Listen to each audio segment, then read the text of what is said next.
Welcome to Live Daf, your online Daf Yomi Shiurim. Shalom and welcome back to today's Daf Yomi Brachos Daf Mem Zayin. We're on the last line of Mem Vav Amud Beis. Says the Gemara, Tanu Rabbanan, we learned on a brisa. Ein mechabdin loy bedrachim. While one is traveling on the road and he encounters a adam chashuv, a prominent person, he's not meant to give him kavod, to accord him honor, and to offer him to proceed first, to go ahead. All this maneuvering will cause a disruption and disrupt the flow of traffic. It's not the right place and time to be mechabed loy bedrachim but loy biksharim.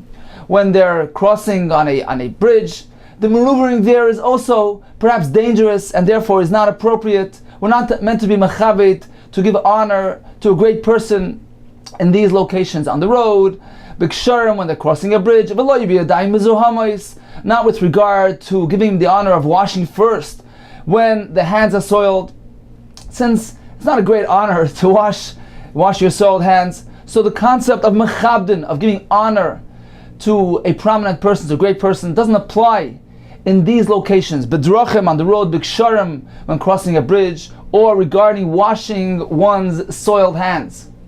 Explains Tosfos, the first item of bedrachim, that's only if he encounters him on the road, but if they set out together, they set out on the trip together as one, in that case, the concept of kavod, of giving him honor to go first, will apply.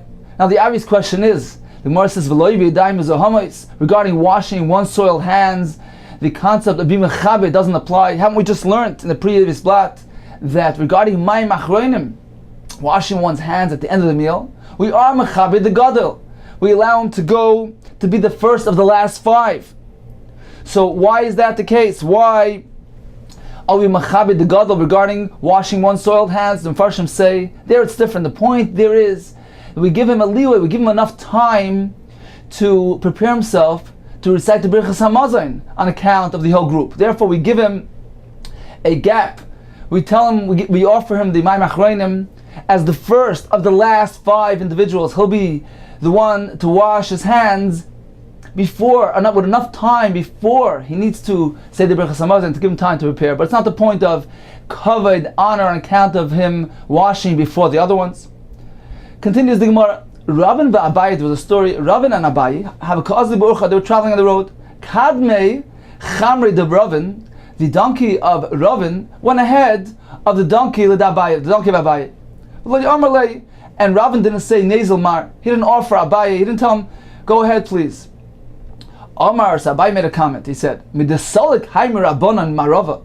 From when this Talmud Chacham came back from Eretz Yisrael, Rashi explains, Rabin used to go up to Eretz Yisrael and come back and say over the teachings from Rabbi Yochanan. So once he came back from Eretz Yisrael, Gasli Daite, he became haughty. He's not giving the proper kavod to a distinguished person. He's allowing his donkey to go first. Continues the Gemara. When they came to the doorway of the Beis HaKnesses, of the shul, Amar lei neilmar. So this time Rabin turned to Abai and says, neilmar, please, my master, go first. Amar lei, Abai says, what happened until now? Until now, it wasn't the mar. Why are you being mechabed me now, not before? Amar lei, so Rabin explained himself. Hachi Amar Rabbi Yochanan. This is what Rabbi Yochanan taught. Ein mechabdin ela bepesach sheyesh b'mezuzah. We only give honor and kavod by offering the great person to go first, only where bepesach sheyesh b'mezuzah, when they approach a doorway, a pesach that has a mezuzah. Therefore, on the road, there's no point of giving you the honor to go first. Says the Gemara, what do you mean pesach sheyesh b'mezuzah? It needs to actually have a mezuzah. The isbei mezuzah in, if it has a mezuzah, then kavod applies. Less than mezuzah loy. If it doesn't actually have a mezuzah, not. If so, Beis HaKnesses, the less from mezuzah. If so, the doorway of a Beis HaKnesses and a Beis HaMedrash that don't have a mezuzah, since they're not considered to be proper dwellings, it's not a Beis Dira, people don't live there, so therefore they don't require mezuzah. If so, there's no kibud by these doorways as well. Says the Gemara again, if so, that the determinant factor, the condition is that the dough has to have a mezuzah. Beis HaKnesses or Beis HaMedrash, the last mezuzah don't have a mezuzah. Hachinami de'ein mechabdin. Do you not give honor by those doorways? If so, why was Rav and Mechabed Abaye when they reached the doorway of Beis HaKnesses? Ella Emo, you must say as follows: Pesach haroil mezuzah. That Rabbi Yochanan set down a rule. Ein mechabdin ella bepesach. What he meant to say, bepesach haroil mezuzah, a proper doorway that could potentially have a mezuzah. Although in practicality, the doorway of a shul and Beis HaMedrash don't require mezuzah. Nevertheless, they're considered to be a pesach haroil mezuzah. They have the right structure. They are a pesach that is right, that could potentially have mezuzah. Afuki will come to exclude, as she says, the roadways, or merely a breach in a wall, which is not a true Pesach. In that case, there's no concept of v'mechabit. It is only when they're entering a proper doorway. Therefore, while they were on the road, Ravin didn't ensure that Abaye received the proper cover to go first. However, once they got to a Pesach, even though it was a Pesach of a shul, didn't actually have a mezuzah, but it was a proper doorway. And therefore, now he was mechabit. Continues the Gemara. Omar Rabbi Yehuda Beri of Shmuel Bar Shilas, Mishmei de Rav, the name of Rav. The following halacha regarding a meal. Eina mesubin ra'ashoin lechal klum. The diners, the members of the meal, are not allowed to eat anything before the one who makes hamaitzi and slices the bread, before he partakes in the bread. Explains Tosfos, this is merely when they are receiving their slice from this individual. But if everybody has their own bread, and they'll go ahead and eat from their own breads, this halacha will not apply. Yosef Rav Safra b'Ka'amar. Rav Safra said as follows: Litam itmar. You just told us in Amasubin Rashin Lechol, they cannot eat before the Beitzeya. The proper way to say it, the proper term is Ein Amasubin Rashin Litam. They can't taste food. The mind of Kamina says, what's the difference if it's Litam or Lechol? Says the Gemara, you're right. There's no substantial difference. There's no halacha nafkamina between lecha and litam. The only reason why Rav Safra insisted that it should be recited in this manner, it should be said with the word litam, shechayva dam loyma b'lashon Rabbi. One is obligated to say over the halacha in the exact way, with the exact phraseology and terminology that his Rabbi used. Therefore, he insisted on rewording the halacha and say einam asubn rashayin litam klum, because that's how it was said over by his Rabbi. Continues the Gemara, Tana Rabban Melton Abraisa. If two people are eating together from a joint platter, they need to wait on each other. If one needs to make a short interruption for a drink or something like that, then the other one needs to wait until his fellow platter member will come back and join him. So he needs to wait for his friend to be ready to eat again, and then he can resume. But if they're three together, then two of them don't need to wait for the third one who's right now in the middle of interruption. They can continue eating from this joint platter, from this kara. Continues the Brachos, the one who makes hamaitzi and slices the bread, he's the one that is meant to reach first for the food that is being served. But if he chooses to accord honor to his Rabbi, to somebody who is greater than him, he will give permission to that individual to reach out to the food first. He can do that. He has the ability to do so. Continues the Gemara, Rabba bar Rav Chana, he was married to a son, Rav Shmuel bar Rav Katina, in the home of Rav Shmuel bar Rav Katina, with a daughter of Rav Shmuel bar Katina. Kadim v'Yosef, Rashi explains it was their custom that the chassan would be the one to make the hamaitzi. So Kadim, before the meal, he sat down with his son, the chassan, and he explained to him, he taught him, gave him the instructions of how to conduct himself at a meal.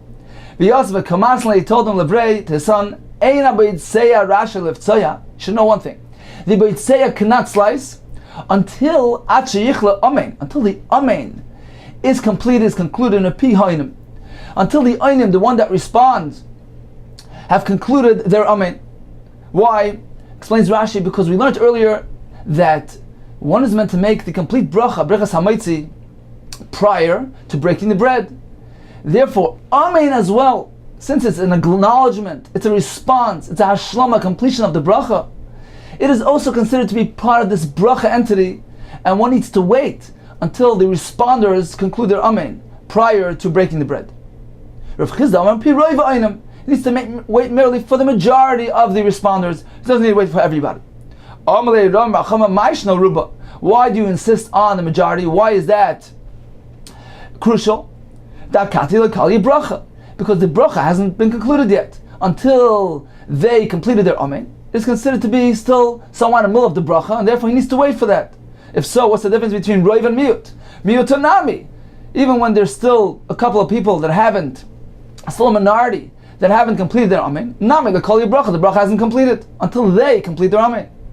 Amar lei, so Chizah said, Sha'ani yoimim, because I say as follows: Kol ha'oina amen, yoisim medai, one who prolongs his amen, and he ruins the pronunciation of the amen, ein el atoya.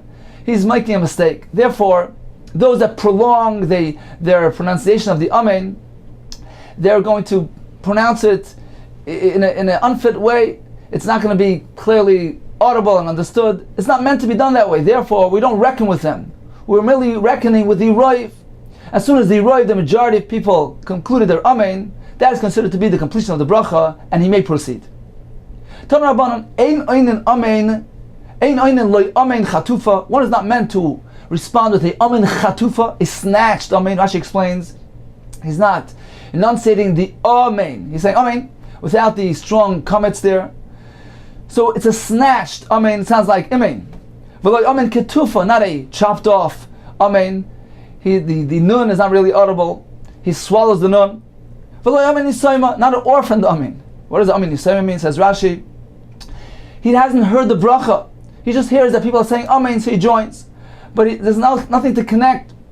There's no relation between his amen and the bracha. He can't relate to it because he doesn't know which bracha it is. Says Rashi, the Gemara actually tells us in Sukkah about a phenomenon that took place in Alexandria, in Egypt, where there was such a big crowd that they used to wave hayumanifim b'sudarim. They would wave the handkerchiefs when the time of amen came, so that the people far away from the Shliach Tzibur will know to answer amen. Says Rashi, how can they do that? They didn't hear the bracha. Says Rashi, there is different. Because they know which bracha is being recited. They know what they're responding to. They're acknowledging a bracha that they know is being said, even though they haven't actually heard it. That's okay. But here we're speaking about who he doesn't even know which bracha was said. He merely is answering amen, which is unrelated to anything. Therefore it's considered to be amen yisayma. Just like a son without a father, the amen is like without the bracha. One should be careful when he recites a bracha with kavanah. Shouldn't merely toss it out of his mouth. One who says amen yisayma, his children should be yisayim as a midah keneged midah. Chatufa, if he says amen chatufa, he snatched amen, yischat for yamav, his days should be snatched away, should be shortened. Ktufa, a cut off amen, yiskat for yamav, his days should be cut off. But if one expresses the amen properly and clearly, not too much, so it doesn't ruin the meaning, but he pronounces it properly and clearly, what does he merit? They lengthen his days and his years. Continues more with the story. Rav Shmuel, Haviyasir b'Sadasa. They were having a joint meal. Also, Rav Shtimi Barchia, Rav Shtimi Barchia came along. Havakamasar v'achal. He wanted to join them so that there can be a Brichas Hazimun. There were only two people, and he was the third. So he hurried up and he quickly started eating so that he can catch up to them and join them together in a Brichas Hazimun. Hamalei Rav. So Rav turned to him and said, "My daitach, what is your intention here? L'tzarufi be'adon, to combine with us, to join with us and make a Brichas Hazimun? We're finished. We're done and over with. We finished our meal. We ate our food. You can't join us now. We can't make a Brichas Hazimun now. We haven't eaten together as one." Hamalei Shmuel. So Shmuel responds to Rav, "Ilu maisi li ardilaya. If they would come and serve me mushrooms as a dessert, because lo yele abba, and some pigeons for you." He called him Abba in a respectful term. Abba is like the prince, so he referred to Rav as Abba. If they would come ahead and they would serve us some desserts. Rashi Psachim says that these items were favored as a dessert food. The ordilia, the mushrooms, were favored to Shmuel, and Gozlai were were something favorable to Rav. So that's why he picked these examples. So if they would come serve us this dessert, would we partake? Would we not resume our eating? So therefore, this indicates that since theoretically we would continue eating, if we would have something that is favorable on us, a dessert, so therefore our Suda hasn't really concluded, our meal hasn't really terminated, and therefore certainly Rav Simon Rachia can join us, even though he's merely showing up now and he's eating his food now. He combines with us, he joins with us, and certainly we can recite Brachos Hazimun. Continues with another story. Talmidei de Rav, Haviyasi v'Sadasa. The Talmidim of Rav was sitting together by a meal. All Rav Acha came along, and so he came late. He joined the meal late. Amri, so they said, Asa Gavar Rabbadim Varachlan. Now we have a great person, distinguished person, to make the Brachos Hazimun for us. The Brachos Hazimun is meant to be given, to be offered to the Gadol, to the great person. We have just the right person. Amar Lahu, so he responded, no. I came late, and therefore, even though perhaps you refer to me as Adam Gadol, since I wasn't here at the beginning of the meal, I'm not the one that's meant to make the Brachos Hamazon. Misavrisi, do you hold the Gadol Mavarach, that in this case, that the Gadol arrived late, he is the one to make the bracha? That is not so. In this case, certainly Ikar Shabasudim Mavarach, the primary members of the meal, the ones that were there from the beginning, they're meant to make the bracha, and not the Gadol. Concludes the Gemara, Ve'elchasa, Gadol Mavarach, the prominent one will make the bracha, Afagam de Asal Basayv. Even in this case, that he came later, he came at the end of the meal, nevertheless, since he's the Gadol, he is the one that is the most suitable to recite the Brachos Hazimun and Brachos Hamazon on account of the group. So in summary, we learned a few halachos. We began with the concept of the mechabed, providing honor, to offer a kaved to a prominent person. And the Gemara taught us, ein mechabdin b'drachim, on the roads, b'ksharim, when crossing a bridge, b'yodayim v'zahometz, with regard to washing one's soiled hand. Only, the Gemara concluded, Ravin told us in the name of Yochanan, only by a Pesach haroil mezuzah. The Gemara continued and taught us that the members, the Mesubin, ain't toyamin until the Beit Seya is toyam. We continue, we said, Shnayim amtinim zel ka'ara. The Beit Seya is meant to reach out for the food first, and he's meant to wait until the Amen is concluded from the majority of responders. One is not meant to be Oyne, Amen Chatufa, Amen Kitufa, Amen Yisayma. Shmuel pointed out that as long as they're still willing to continue eating, that is considered to be still a middle of their meal, and they can be joined by a third party to make Brachos Hazimun. The Gemara concluded that the Gadol, the prominent one, the prominent member of the Suda, is meant to be the Mavarich, even if he came l'basayv at the end. Continues the Gemara. The Mishnah listed for us different scenarios of less than ideal situations of meals that contained different items that were less than ideal, and nevertheless, Zimun is performed in those cases. Says the Gemara, Achal Dmai, so he ate Dmai. This was bought from the Yama Oretz, from the unlearned fellow, and the Chachamim prohibited one from eating Dmai, even though most of the Yama Oretz did take off Tumas and Maishers. Roiv Yama Oretz Ma'asr. Nevertheless, the Chachamim was stringent, and they said that a person must remove some of the Tumas and Maishers as well. So if one ate Dmai, he ate this item, this produce brought from the Yama Oretz, it's called Dmai. Dmai, what is this? Is it with the Truma inside? Was the Truma removed? So, if a person went ahead and ate it, nevertheless, there's a Brachos Hazimun. Says the Gemara, Dmai is not fit. It's an Achilas Isser, it's prohibited. When one eats Achilas Isser, Zimun is not meant to be said. Rashi explains, since a bracha is not meant to be said on something which is Asr, the Rosh says, a bracha is meant to be said, but for Brachos Hazimun, it's not considered to be a kavua, an established meal. When somebody eats something which is prohibited, it's a temporary eating. It doesn't become an established meal. He doesn't connect himself with the rest of the group. Therefore, Brachos Hazimun is not applicable. If so, how can the Mishnah say that they make a zimun on this?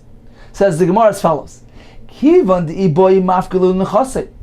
this person should so desire, he can make his nechasim, his assets, ownerless. he can renounce his ownership, he can make them hefker. What will be then? V'avi'ani, he'll be poor. V'chazilei, and Demai is fit, is suitable, is allowed to an ani. An ani is permitted to eat Demai. So therefore, since theoretically this person can also be permitted to eat Demai, even though right now he's still an usher, nevertheless, since in theory he has the potential to have this allowance to eat Demai, therefore it's considered to be chazilei, considered to be something which is suitable for him and permits Brachos Hazimun. This not as we learned that Demai is allowed for an ani, ma'achil and saniyim Demai. We may feed the poor people Demai, v'sachsanya Demai. And also the achsanya, Rashi explains this was the group of soldiers that the townspeople were responsible to feed them, and therefore since they're soldiers that have the status of aniyim, so therefore we can feed them Demai as well. V'amar Rav Tana, we learned B'Shamai eina machilan saniyim Demai v'sachsanya Demai. B'Shamai disagree; they hold we cannot feed an ani or achsanya Demai. Okay, so this Mishnah is following Shittas Beis Hillel that it is allowed, and therefore, since in theory this man can also eat Demai, therefore Brachos Hazimun is said even on achilas Demai. Ma'aser Rishon Shirtu Trumasai. If he ate Ma'aser Rishon, this is the portion given to the Levi, that the truma was removed. It says more pshita. If the truma was removed, then it's perfectly permissible. Then it's self-evident that it's a proper achila and requires zimun. So with the Gemara Tzricha must be speaking about that not all the hafrashas trumas and ma'ases took place. It's speaking of the following situation. Ella she'igdima b'shibal. We're speaking about that the Levi preempted the kohen. Ideally, truma g'dayl to the kohen comes first, then comes Ma'aser Rishon to the Levi. From the Ma'aser Rishon, the Levi is meant to give a tenth to the kohen, which is trumas ma'aser. Now, if the Levi preempts the kohen, he shows up before the kohen and he takes his Ma'aser Rishon before truma g'dayla was taken from the produce. This is the case of the Mishnah. Again, that the Levi preempted the kohen. He came by when the grain was still in its stalks and was not really subject to the chiv of Trumas and Maasros. So Truma Gedolah was not taken off yet. Now, the Levi took his Ma'aser Rishon from the Shibolim, and indeed went ahead and took off a tenth of that, the Trumas Ma'aser, for the Kohen. But Truma Gedolah was never taken from this. So this is the case of the Mishnah.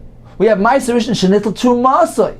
It's Truma. The Trumas Ma'aser was removed from it. But Truma Gedolah, the portion of the Kohen which was meant to be taken off before the Levi took his portion, that never happened. Says the Gemara, Ravo, this will follow the sheet of Ravo, who taught us as follows: that in this case, where the Levi preempts the Kohen, and he takes his Ma'aser Rishon when it's still b'shibolim, when it's not yet subject to the chiyuv of Tumas Ma'asers, then indeed his Ma'aser Rishon is exempt from Truma Gedolah. And that is the chiddush of the Mishnah. Even though the Ma'aser Rishon only had the Tumas Ma'aser removed from it, but Truma Gedolah never took place on this Ma'aser Rishon. Nevertheless, since he showed up, he came b'shibolim, he preempted the Kohen when it was still shibolim, and it was never really considered to be proper grain. It was never subject to the chiyuv of Tumas Ma'asers. Therefore, even though Truma Gedolah was never taken, it is still considered to be permissible, and one who eats this item is chayav b'zimun. Again, says the Gemara, Ma'aser Rishon she'igdimoy b'shibolim. If Ma'aser Rishon was taken off b'shibolim, the Levi preempted the Kohen, came when it was still in its stalk form. Patro mit Truma Gedolah, it is pater, is exempt from Truma Gedolah. Since the Ma'aser Rishon was igdima b'shibolim, it was taken when it was still stalk. Shenemar, as we learned from the pasuk, V'arei moisim imenu Trumas Hashem. This is referring to the Ma'aser Rishon given to the Levi. You're meant to be marfish, to take up from it, to be meirim from it. Trumas Hashem, ma'aser min ha'ma'aser. A tenth of this Ma'aser Rishon goes to the Kohen. So the Gemara darshan as follows: Ma'aser min ha'ma'aser. We're meant to take one singular Ma'aser from this Trumas Ma'aser. Ma'aser min ha'ma'aser martilach. You're required to take one separation, one Ma'aser. V'loi Truma Gedolah u'Trumas Ma'aser min ha'ma'aser. But you're not meant to take two portions. You're not required to take two things off this Ma'aser Rishon Truma Gedola and Trumas Meiser. No, you're not mechuyev to do that. The only thing you're required to be mafresh from this Meiser Rishon is merely Trumas Meiser. If that's the case, if the Torah exempts Meiser Rishon from Truma Gedola, the only thing you need to be mafresh is Trumas Meiser, but not Truma Gedola. Even if they did it when it was already a kri, when the grain was already piled into a pile and smoothed out, at that point, the Levi received his Meiser Rishon before the Truma Gedola. Even in that case, the Meiser Rishon should be exempt from Truma Gedola because the pasuk exempts it. Pasuk says, "From Meiser Rishon we only are mafresh Trumas Meiser, not Truma Gedola." Says Zimar Amalei. So Abai responded to him, "No, that's different. Alecha Makra." With regards to this argument of yours, the pasuk teaches us, "Mikol Masrei Seicham Tarimu." You're meant to be meirim, to remove all types of. Actually, this is called tzad truma shabai. All types of truma you're meant to be meirim. So it's coming to include not only trumas meiser. Do you need to be meirim from the meiser rishon? Do you need to separate from meiser rishon, and also truma gedola? Therefore, we can't exempt it from truma gedola. In the case when the meiser rishon was given to the Levi, once it reached the stage of kri, only in the stage of shibalim do we have the exemption. Not here in the stage of kri. Says, what did you see? Why did you find a reason to apply? We have two psukim. One pasuk exempts, one pasuk obligates. Where did you see that the pasuk that exempts is only speaking about bishibolim, perhaps even bekri? Says, hi idgan, ma'ile idgan. There's a big difference. You can't say that it's in the reverse. You can't say that the pasuk that exempts is speaking about the Meiser Rishon that was taken up when it was already a kri, and you can't say that the pasuk that obligates is speaking about the other case of Bishabal. You can't say that. Why? Because Hai Idgan, Ma'ale Idgan, the one that is a kri, it's already called Dagan. It attained the status of a full grain, and is subject to the obligation of Trumas and Meiser. At that point, you can't preempt the Kohen no longer. At that point, it is Chayiv in Truma Gedola. You must remove Truma Gedola. You can't say, well, let's give the Meiser Rishon to the Levi before Truma Gedola, and that will be exempt. No, it already has a Chiyuv of the Trumas and Meiser. Therefore, the Meiser Rishon given to the Levi also requires Truma Gedola to remove from it. However, but Haile Idgan, the case of Shibolim, it's merely in its stalk stage, hasn't yet reached the state of properly processed grain. It doesn't have the Shem Dagan.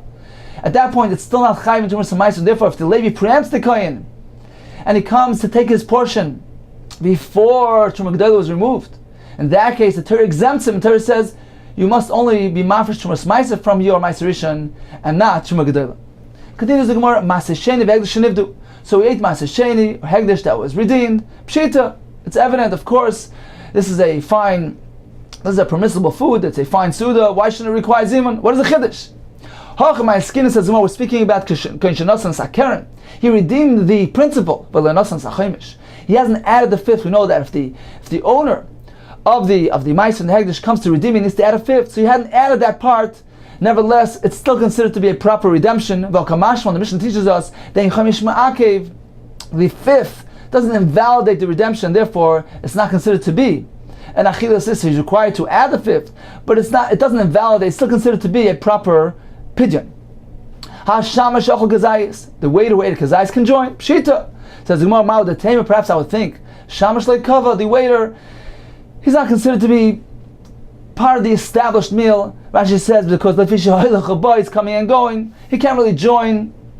He's not considered to be kavod with them in the meal. Kamashmon, the Mishnah teaches us even the shamash can join.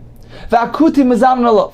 These are the group of kutim that were megayer and the conversion was questionable. The Mishnah says we can be mezamin with them. We can join. They can join now zimun.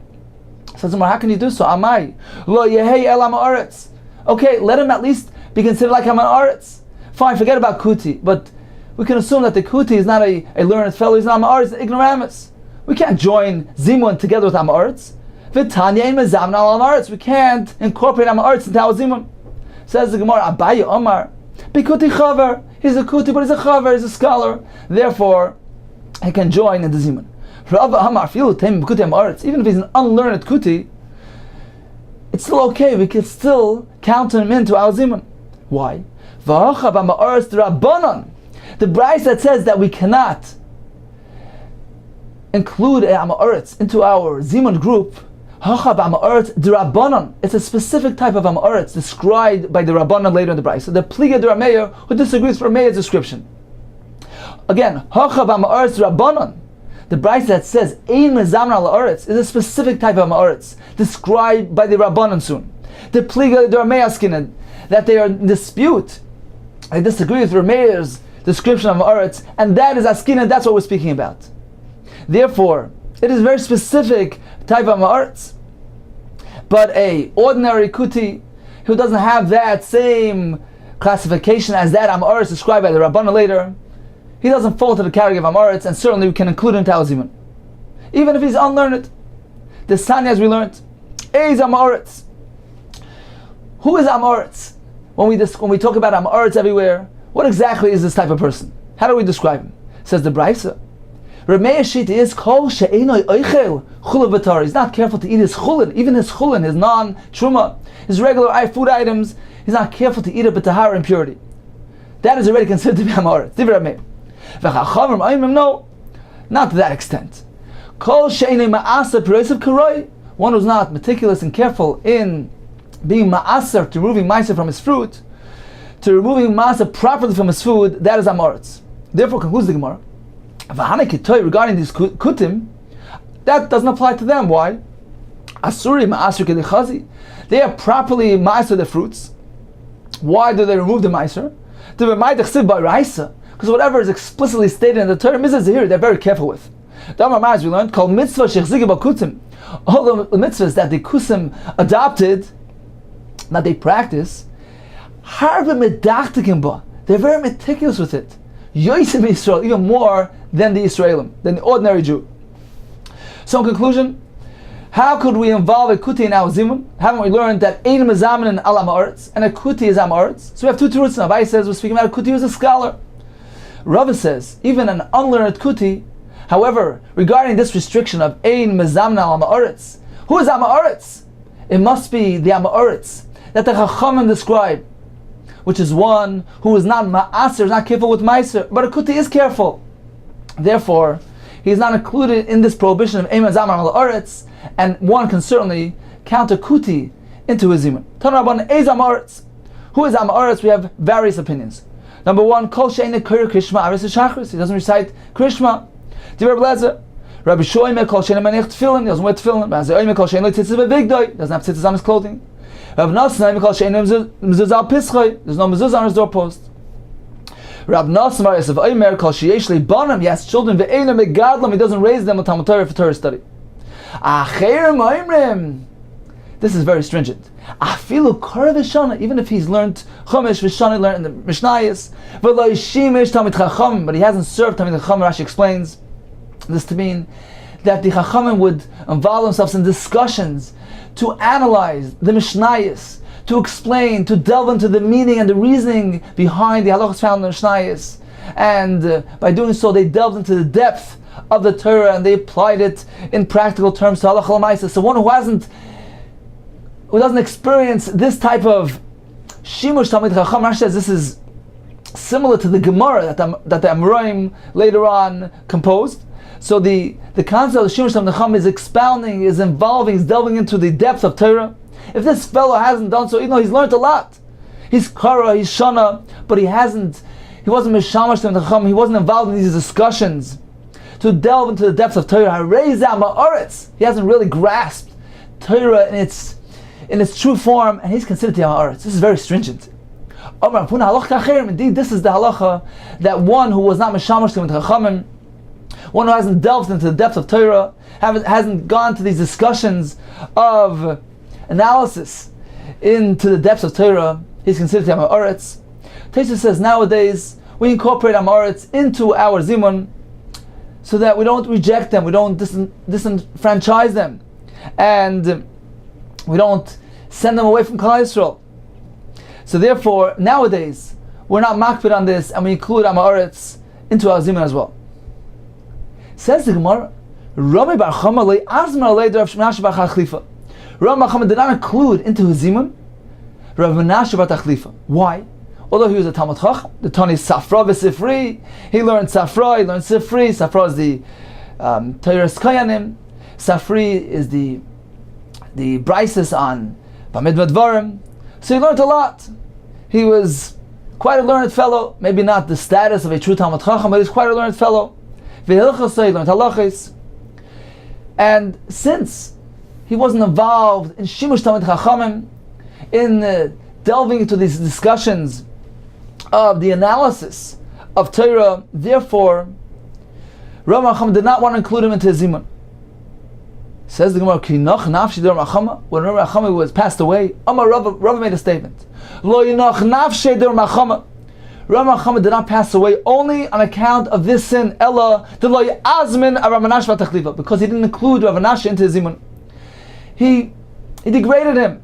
He didn't accord him the proper honor. Says the Gemara, but he did correctly. Vatanya, haven't we learned? Even if one was kara, he was shana, he learned chumash and mishnayos, but did not involve himself into the discussion of the depths of Torah. So what was wrong? Rabbi Bachama acted correctly by not including Rabbi Menashe into his zimun, since he wasn't mishamash Talmid Chachamim. Says the Gemara, Shani, Rabbi Menashe bar Tachlifa. Rabbi Menashe is different. The Mashmal Rabbanan, because he was mishamash Talmid Chachamim. He was involved in these discussions. Rabbi Bachama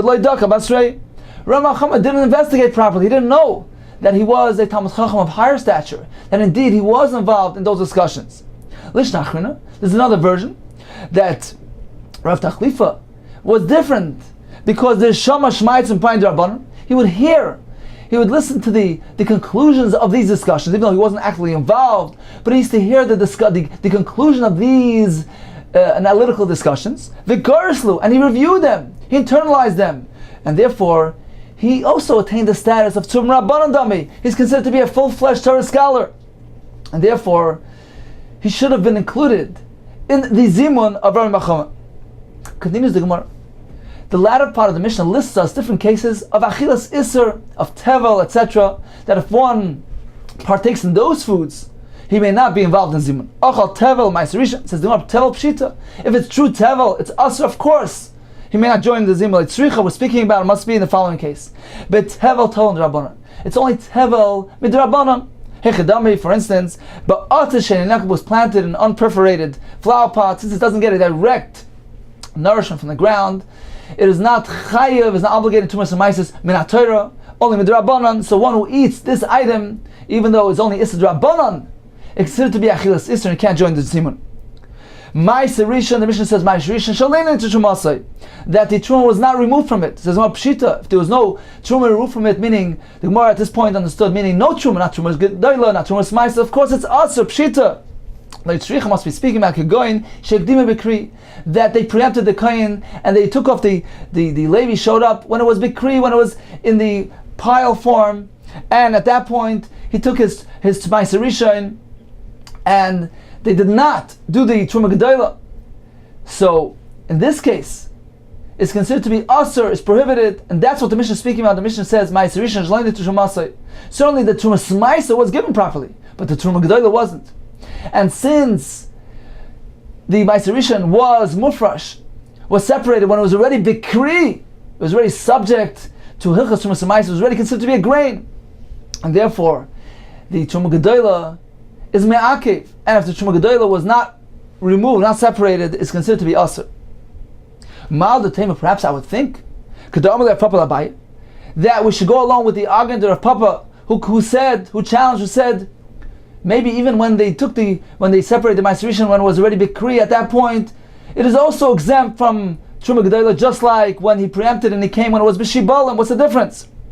Kamashman, the Mishnah teaches us, no, Kedishanile, that the halacha follows the response of a buyer, that yes, we must differentiate, make a distinction between Shibalim and Kri.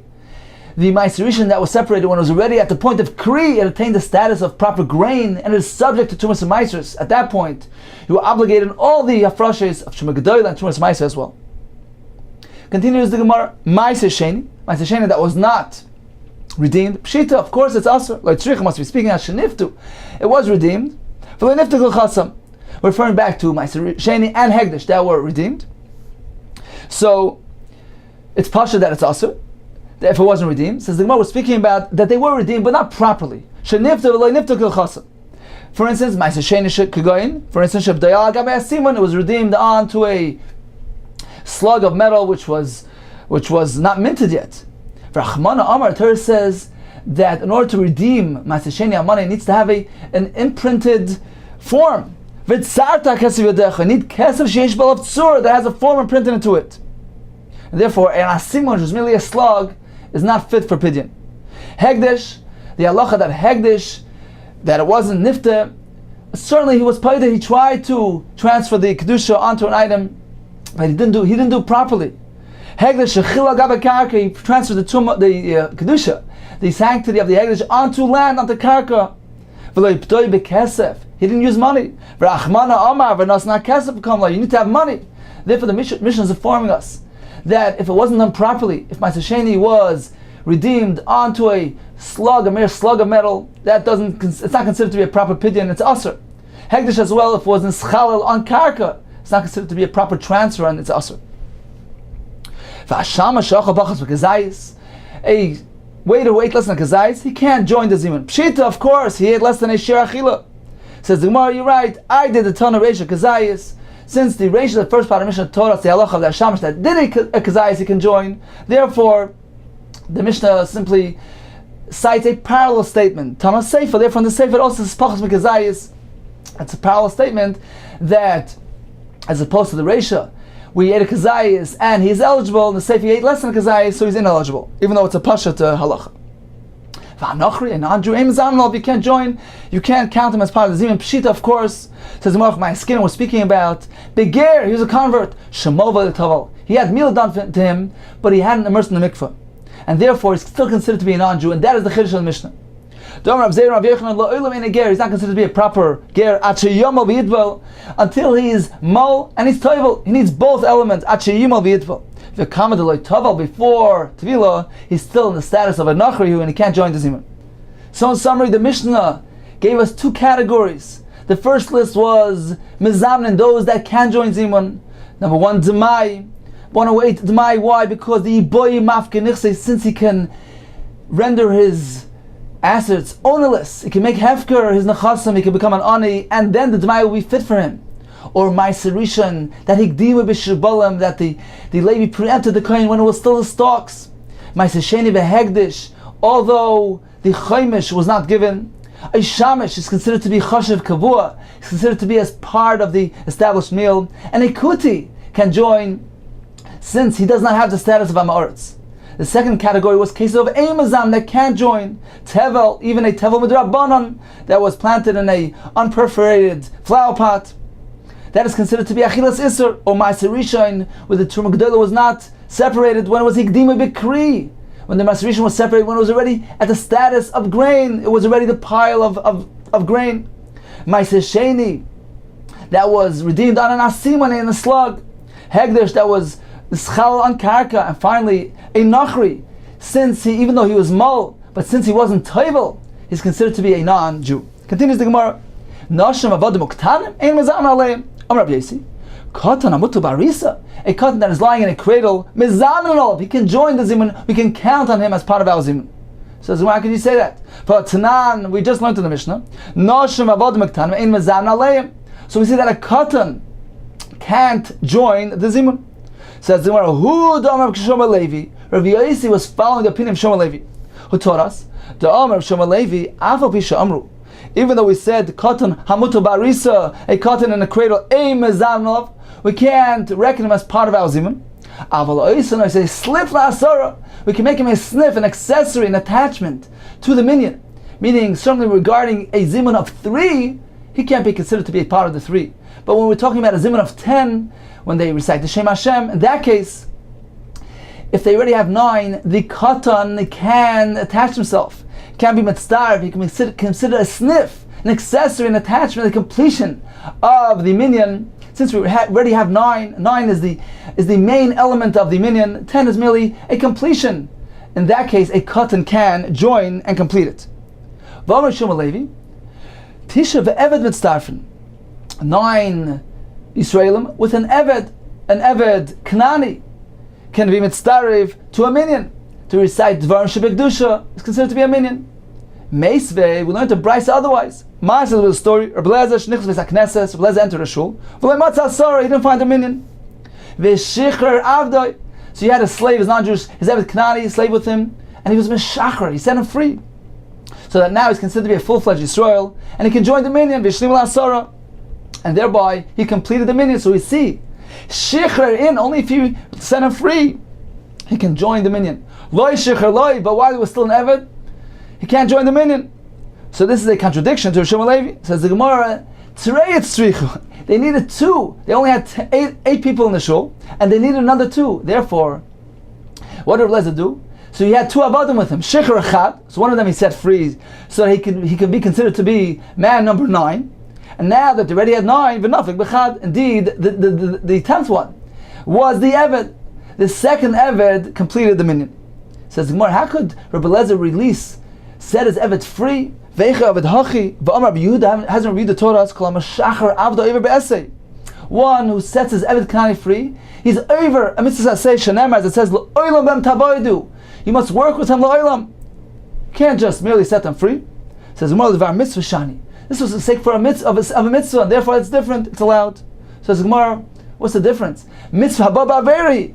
It's a mitzvah that came about to an avera. Avera can't be a catalyst for performance of a mitzvah. So it's a Gemara mitzvah de Rabbim shani. It was a mitzvah of a Rabbim. It was a communal mitzvah. It involved a Rabbim, and therefore, in this case, he was allowed to be Meshacher as Eved for the sake of the mitzvah of the Rabbim. So they could say Kedusha. It was a very significant mitzvah which allows even Shichur of an Eved. V'amar Shom Levi, la'olam yashkim odem es hakneses. One should wake early and come to shul early. Kedei sheyiska, so that he's zoiche v'yimna im asar rishonim. That he's zoiche v'yimana asar rishonim, can be counted amongst the first 10 that arrived to the shul. Shafilu me'il boyim achrov. Even if after him 100 more will come, kibel of schar kulam, he will receive schar of all of them. So Gemara, how can that be? Schar kulam salkadaitach, he receives everybody's schar. That's not fair. Ela, you must say as follows. Ela ema noisna schar keneged kulam. He gets a schar keneged kulam. His level of schar corresponds to everybody, says the Marsha. Why? Because the first 10 people that come to shul, they brought down the Shechina. The Shechina rested on account of their arrival. Therefore, they're the main catalyst of Ashuras HaShechina. And their schar is equivalent to everybody else's schar. Omar Afuna, Tisha v'Orim mitzdarfim. When you have 9 people with the Oren that contains the Sefer Torah, that is considered to be a full minyan. Omar Rav Nachman v'Oren Gavru. The ark is considered to be a person. How could that be a tziruf? How could that complete the minyan? Elam Rav Huna, Tisha niran ka'asar mitzdarfim. When 9 people appear as 10, they have the status of a minyan. Explains the Gemara. Amrila, some say kimechanfi. What does it mean niran ka'asar when they're bunched together and it's difficult to discern their exact number? They appear like 10, so they have the status of 10. But Amrila, some say kimebadri. They need to be dispersed. The 9 people were dispersed, so then they appear to have a greater number, and they look like 10, and they have the status of a minyan. Omar Vami, Shnai v'Shabbos mitzdarfim. 2 people eat together on Shabbos. Shabbos is mitzdaref, and it's considered as though there are 3 people eating here, and they can make a Brachos hazimun. Omar Rav Nachman, Shabbos gavru. Shabbos is a person. Elo Rav Ami, as follows: Shnei Talmid Chachamim hamachaded zeh zeh b'halacha. 2 Talmid Chachamim that debate each other, that sharpen each other's mind with debates of halacha. Mitzdarfen, they have the status of 3. Their total sum is greater than the individuals. Reuben and Shimon that study together, that are mechaded each other, sharpen each other, they're learning, their joint learning session, that has an elevated status, that is an entity on its own. And it's considered as though there are 3 entities here. There's Reuben, there's Shimon, and then there's their joint learning. So therefore it's considered as though they have 3 people and they can make a mizon. Machvi Rav Chizda showed, for example, who is in this, who is described by Shnei Talmid Chachamim Machaded Zeh? For instance, me and Rav Sheshes. Mach Rav Sheshes showed Kigoy Anor Rav Chizda. For example, me and Rav Chizda, who are mechaded each other, who learn together in this manner, and therefore we fit this description of Shnei Talmid Chachamim HaMechadedin Zeh Zeh B'Halacha.